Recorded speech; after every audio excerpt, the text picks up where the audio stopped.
राम के कौशल्या के कौशल्या के जन्मे ललनवा अवध में बाजे बजनवा।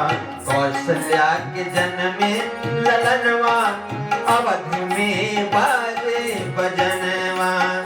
बाजे बजनवा बाजे बजनवा बाजे बजनवा रामा बाजे बजनवा। कौशल्या के जन्मे ललनवा कौशल्या के जन्मे ललनवा अवध में बाजे बजनवा। बाजे बजनवा कर दर्शनवा बाजे बजनवा रामा कर दर्शनवा। कौशल्या के जन्मे कौशल्या के जन्मे ललनवा अवध में बाजे बजनवा। कौशल्या के जन्मे ललनवा अवध में बाजे बजनवा।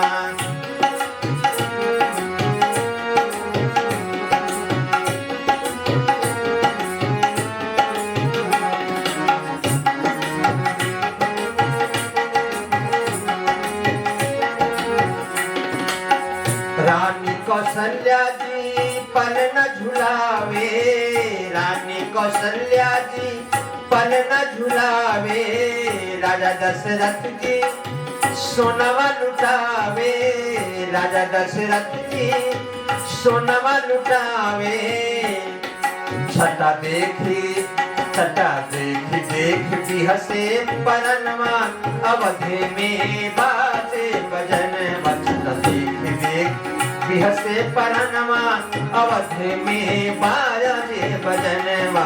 कौशल्या के जन्मे ललनवा अवध में बाजे बजनवा।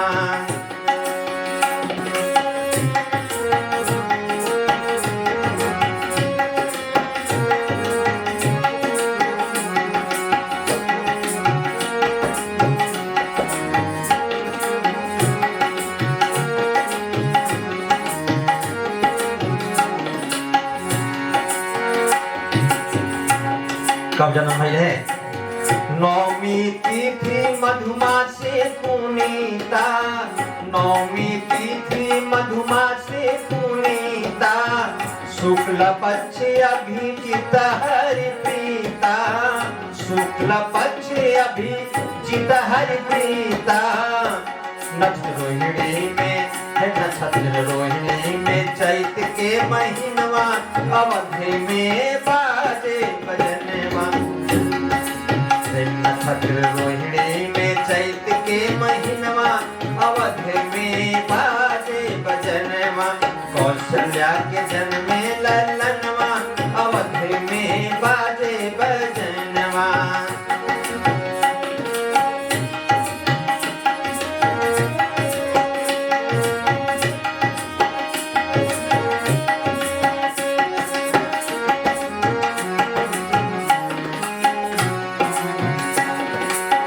राम जन्म जग मंगल हेतु राम जन्म जग मंगल हेतु।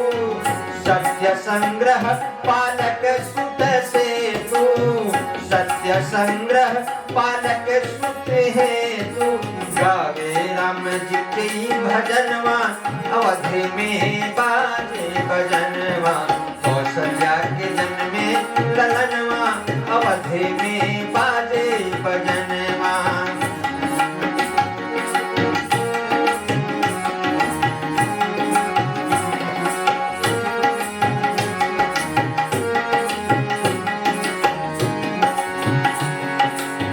न्योछावर श्री राम ललाजू न्योछावर श्री भरत ललाजू।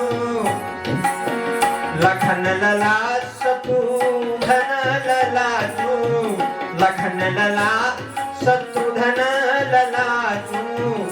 केहू मांगेला हो केहू मांगेला मांगे केहू मांगेला केहू मांगेला अनधन मंगल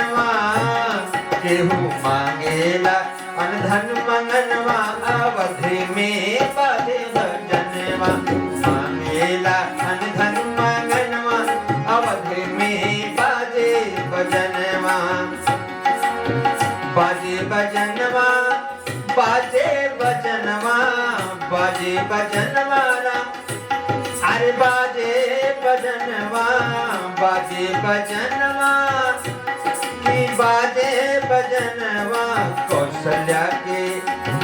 कौशल्या के जन्मे ललनवा अवध में बाजे बजनवा कौशल्या के जन्मे ललनवा अवध में बाजे बजनवा कौशल्या के जन्मे ललनवा अवध में बाजे बजनवा अवध में बाजे बजनवा अवध में बाजे बजनवा।